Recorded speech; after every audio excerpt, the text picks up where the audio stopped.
Donald Trump has said that he thinks the Prime Minister was very happy about the tariffs that have come in. Is that true? Is Keir Starmer happy about this?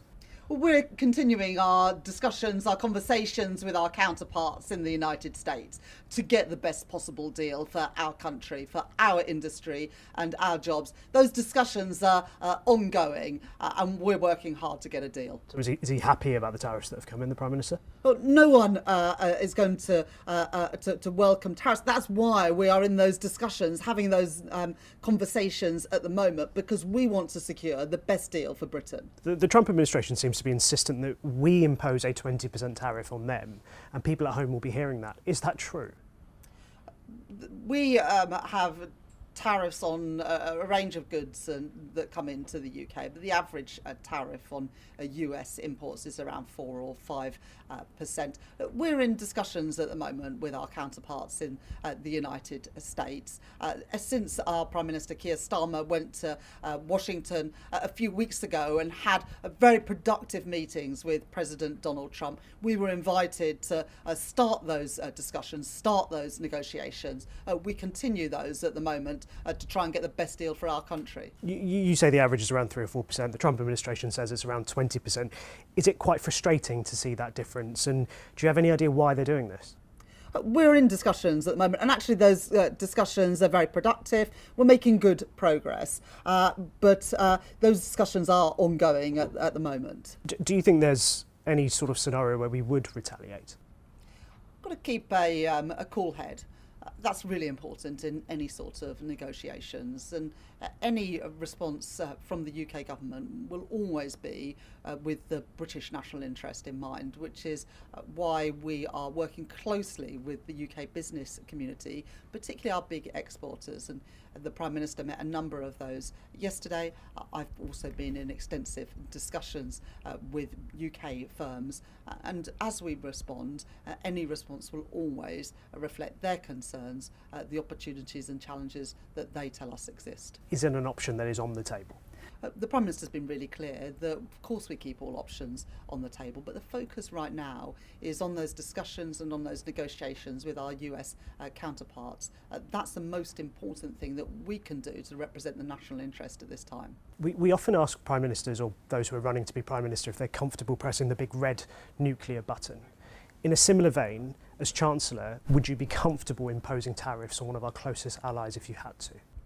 We're keeping all options on the table, and that's the right and the responsible thing to do. But at the moment, we are continuing those discussions and those negotiations with our US counterparts, because, of course, the best outcome would be one where there are lower tariffs on UK imports and exports with the United States. And that's where our focus remains at the moment. Talking about those discussions, how much are you willing to concede to get a deal done?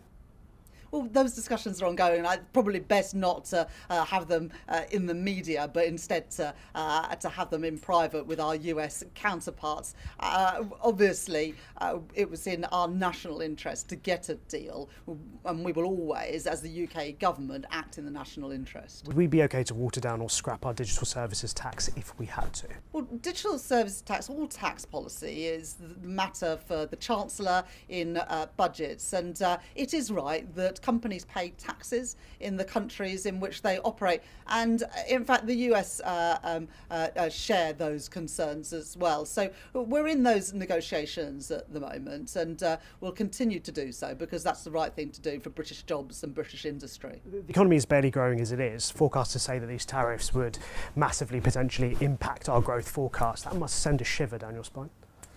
Well, in the forecast that the Office of Budget Responsibility published last week, while economic growth has been downgraded for this year, reflecting the huge global uncertainty that we are experiencing at the moment, they have revised up their forecasts for growth in every subsequent year, in part because of the reforms. When factoring in the tariffs, we do worse off because of them, right?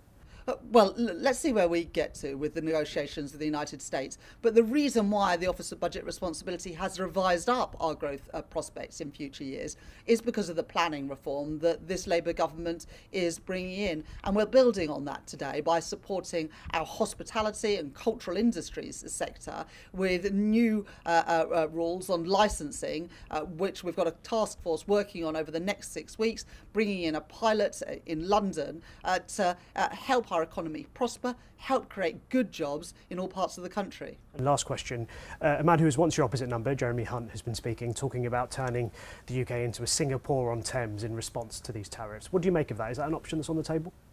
Well, we've got huge advantages as a country, and we want to trade with countries all around the world. We were very pleased this week to announce investment from one of Singapore's biggest banks into the United Kingdom.